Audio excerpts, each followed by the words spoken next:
¿Acaso tú tienes corazón para que sufras como yo?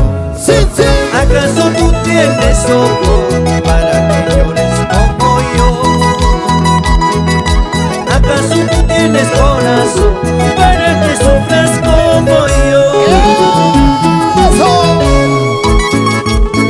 ¡Vamos, Dionisio!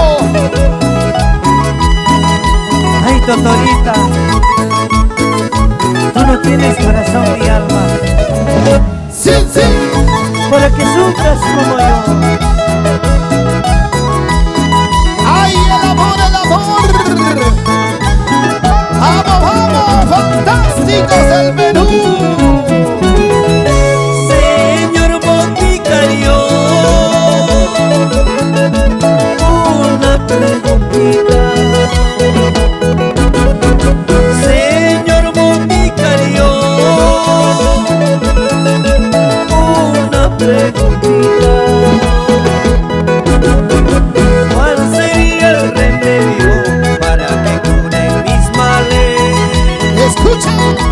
Un corazón herido por culpa de una ingrata.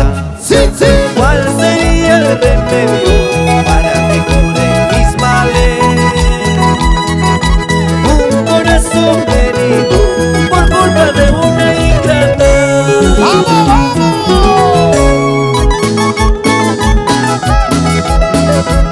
Gracias, Producciones Tuzo y Ramos.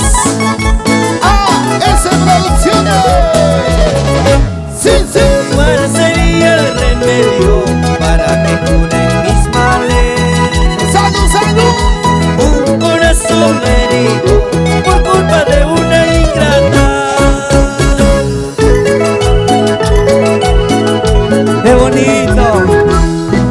Para ti, mi amigo lindo, Alberto Sara, AS Producciones.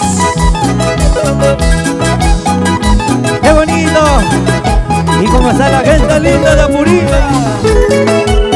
Oye, Dionisio, ya llegaron tus hermanos Tomasa, Juan Carlos, Gilbert, Olinda, Alicia, toda la familia Pillaca Palomino.